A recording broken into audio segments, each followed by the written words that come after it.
सभी को मेरा जय हिंद जय भारत। मैं असुरसेन आप सभी विद्यार्थियों का इस जय हिंद क्लासेस चैनल पर हार्दिक स्वागत करता हूं। जैसा कि आप सभी जानते हैं, इंग्लिश बहुत ही अच्छा सब्जेक्ट होता है, लेकिन हम देखते हैं जो हमारे यूपी बोर्ड के छात्र होते हैं वो उनका जो इंग्लिश सब्जेक्ट होता है उसको दूर दूर तक कोई नाता जल्दी रहता नहीं। तो हम लोग ना अब इस इंग्लिश सब्जेक्ट को थोड़ा सा रोमांचक बनाएंगे और इसको अच्छे से समझेंगे। जैसा कि आज मैं एक टॉपिक लेकर आया हूं आप सभी लोगों के लिए, इंग्लिश का एक ऐसा टॉपिक जो कि ज्यादातर बच्चों को दिक्कत करता है और उसका नाम है टेंस। और टेंस एक ऐसा टॉपिक है जो कि मोस्टली बच्चे सॉल्व नहीं कर पाते हैं, यानी कि उनसे वो टेंस नहीं बन पाते हैं। तो चलिए आज हम ऐसा टॉपिक लेते हैं टेंस, जिसको हम बहुत ही इजी तरीके से समझेंगे, बहुत ही आसान तरीके से समझेंगे और इस टॉपिक को आज बिल्कुल ही दिमाग में बैठा लेंगे। चलिए देखते हैं कि टेंस पहले तो होता क्या है। टेंस का मतलब होता है काल या समय, यानी कि कोई क्रिया हुई है तो वह किस समय हुई है या किस स्थिति में हुई है उसको दर्शाने के लिए हम टेंस का उपयोग करते हैं। तो टेंस यानी कि हमारा समय जो कि 3 भागों में बांटा गया है। सबसे पहले देखते हैं वो 3 भाग कौन से हैं। एक होता है वर्तमान, यानी कि जो कार्य चल रहा है या फिर अभी जस्ट खत्म हुआ हो उसे कहते हैं वर्तमान।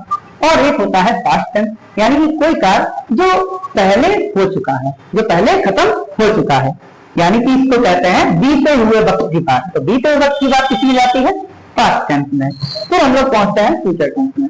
फ्यूचर टेंस का मतलब होता है कोई भी कार्य जो भविष्य में होने वाला है। आप समझ रहे हैं, कोई कार्य जो भविष्य में होगा वो किसमें जाएगा? फ्यूचर टेंस में। अब ये टेंस, ये तो इनका इंट्रोडक्शन हो गया। चलिए, हो सकता है आपको इंट्रोडक्शन में कुछ कमी रह गई हो तो आपको डीपली समझाएंगे इनको कैसे समझना है, ये कैसे टेंस बनाए जाते हैं। सबसे पहले हम लोग देखते हैं वर्तमान में। आप ये बात याद रखिएगा, ये जितने भी टेंस हैं यानी कि तीनों टेंस, इन तीनों टेंस में हम लोग 4-4 पार्ट पढ़ेंगे और इन चारों पार्ट से हम लोग पूरी तरीके से टेंस को कवर कर लेंगे। चलिए समझते हैं। जैसे कि वर्तमान को 4 भागों में विभाजित किया गया है। इसमें प्रेजेंट इंडेफिनिट, जिसको हम लोग सिंपल प्रेजेंट भी कहते हैं।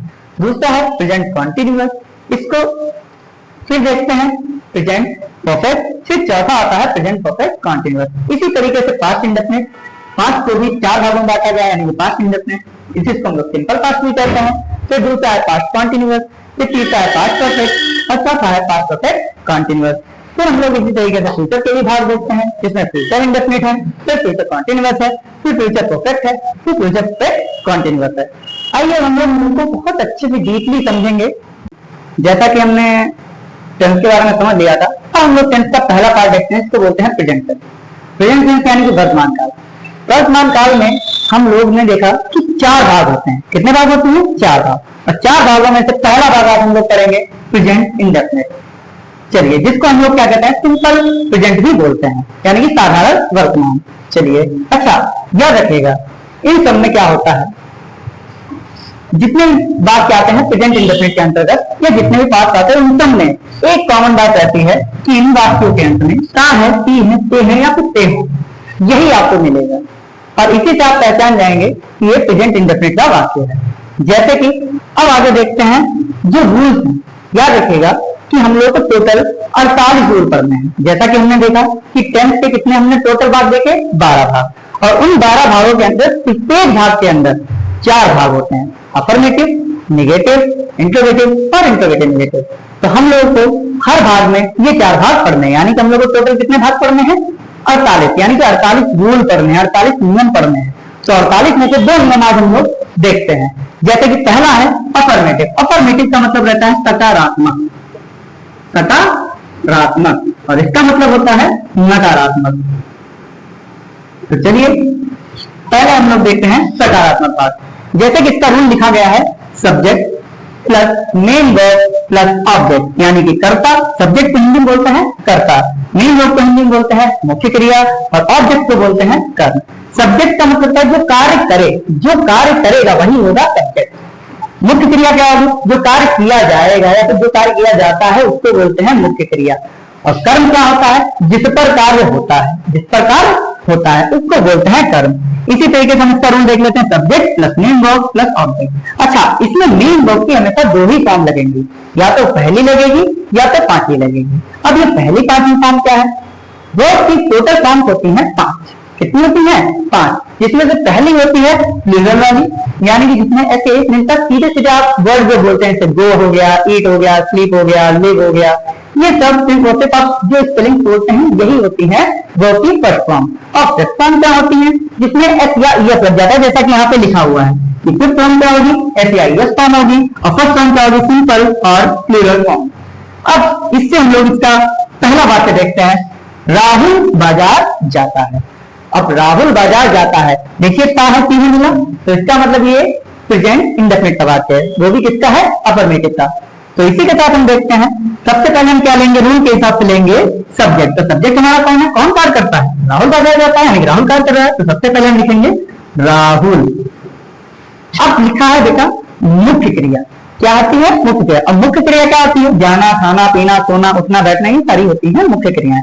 तो इसमें हम लोग देखेंगे जाता है, यानी कि हमारी मुख्य क्रिया क्या है? जाना। तो जाने की क्या होती है? गो। क्या होती है? गो। लेकिन लेकिन लेकिन अब हम ये देखेंगे, क्या सब्जेक्ट हमारा एक वचन है या बहुवचन? तो सब्जेक्ट हमारा क्या है? एक वचन।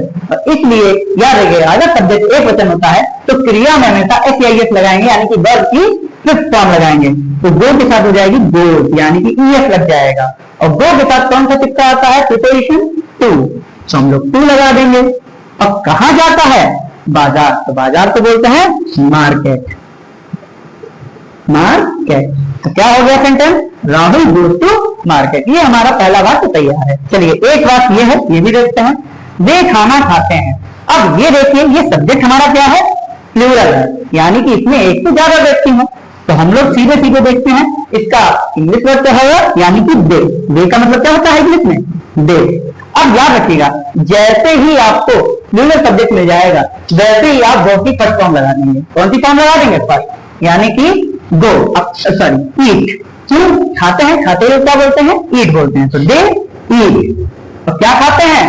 फूड। खाने को क्या बोलते हैं? फूड। इस तरीके से हमारा दूसरा वाक्य भी तैयार है।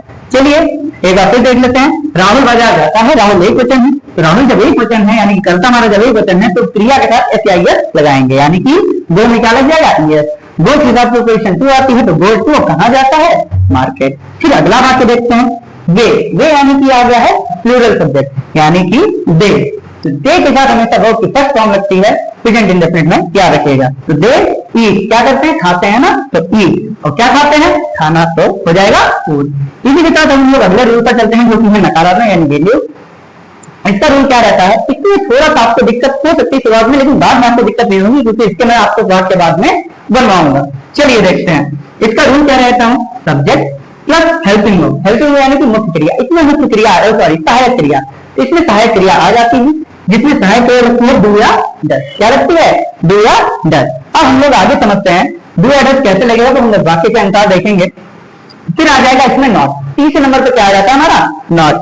फिर आ जाएगी हमारी मुख्य क्रिया। इसमें मुख्य क्रिया बड़ी राजा है, हमेशा वर्ब की फर्स्ट फॉर्म ही लगेगी, और तो फॉर्म लगनी ही नहीं है। तो आप सीधे सीधे क्या लगा देंगे? मेन वर्ब की फर्स्ट फॉर्म। फिर आप क्या लगा देंगे? ऑब्जेक्ट। जो भी ऑब्जेक्ट होगा उसको लिख देंगे। चलिए पहला वाक्य देखते हैं, उससे पहले हम लोग जरा डू या डज समझ लेते हैं। डू हमेशा वर्ब की, डू हमेशा लगता है प्लूरल सब्जेक्ट में। किसमें लगेगा? Plural subject. प्लूरल सब्जेक्ट में लगेगा, या फिर आई और यू में लगेगा। यानी कि अगर कोई बहुवचन करता है या फिर आई और यू है, वहां पे आप क्या लगाएंगे? डू। और अगर कोई एक वचन करता है, एक वचन करता है, तो वहां पे आप क्या लगा देंगे? वहां पे आप डज लगा देंगे। एक वचन कर्ता के साथ, एक वचन कर्ता के साथ आप डज लगा देंगे। चलिए इन बातों के हिसाब से देखते हैं। वह विद्यालय नहीं जाता है, तो इसमें हमारा सब्जेक्ट है वह, यानी कि एक वचन है, तो यहाँ पे हम क्या कर देंगे? और जब एक वचन है तो हम यहाँ पे क्या लगाएंगे? डज। तो यहाँ पे लगा देंगे डज। और फिर तीसरे नंबर पर नियम के अनुसार हमारा क्या आ जाएगा? नॉट। He does not. अब क्रिया क्या है? जाना, यानी कि गो। हमेशा वर्ब की फर्स्ट फॉर्म लगाएंगे इसमें, और गो के साथ क्या आ जाएगा? टू। और कहां नहीं जाता है? विद्यालय, यानी कि स्कूल। हमारा सेंटेंस हो गया है रेडी, यानी कि he does not go to school. चलिए अगला वाक्य देखते हैं, तुम लखनऊ में नहीं रहते हो। तो इसमें आ गया है तुम। जैसा कि हमने पढ़ा कि डू या डज किसके साथ डू किसके साथ लगेगा? आई और यू और प्लूरल सब्जेक्ट के साथ। चलिए देखते हैं, इसमें सब्जेक्ट हमारा क्या है? यू। जब यू आ गया है तो हम क्या लगाएंगे हेल्पिंग वर्ब की जगह पे? Do. You do not. Third number पे क्या आ जाएगा? Not. Do not you do not, अब क्या आ जाएगा, रहते हो, कहाँ रहते हो, लखनऊ में। यू डू नॉट लिव, क्या लगाएंगे, रहने की, लिव। अब कहाँ नहीं रहते हो, you do not live in Lucknow, you do not live in Lucknow. इस तरीके से हमने दोनों सेंटेंस बना लेते हैं, बना लीजिए। चलिए एक बार हमसे समझ लेते हैं। याद रखिएगा, जब हम लोग नेगेटिव बात बनाएंगे उसमें डू या डज का प्रयोग करते हैं, और डू या डज के साथ एक कंडीशन रहती है कि डू हमेशा प्लूरल सब्जेक्ट या फिर आई और यू के साथ लगता है, और वहीं पर डज किसके साथ लगता है, एक वचन का यानी सिंगल सब्जेक्ट के साथ, जिसमें सिंगल सब्जेक्ट जैसे वह हो गया, कोई नाम हो गया, इस तरीके से आप उनको सिंगल सब्जेक्ट समझ सकते हैं। और प्लूरल सब्जेक्ट क्या हो जाएंगे, वे हो गए, हम हो गए, तो इस जगह प्लूरल सब्जेक्ट समझ सकते हैं। पहला वाक्य था वह विद्यालय नहीं जाता, यानी कि he does not go to school. और दूसरा वाक्य था तुम लखनऊ में नहीं रहते हो, इसका क्या बन जाएगा, you do not live in Lucknow. Live के साथ अच्छा इन क्यों लगाते हैं, जब भी याद रखिएगा किसी भी प्लेस में रहने की बात होती है तो उसके लिए हम लोग प्रिपोजिशन इन का प्रयोग करते हैं। उम्मीद है आपको आज का टर्म समझ में आया होगा। इसमें कोई भी दिक्कत हो तो आप लोग कमेंट कर सकते हैं, आप मुझसे पूछ लीजिएगा, मैं आपको तुम्हें बताऊंगा। और इसके सेकंड पार्ट के लिए आप लोग ज्यादा से ज्यादा कमेंट करें। इसी के साथ जय हिंद, जय भारत, सभी लोग लाइक और सब्सक्राइब कर दें।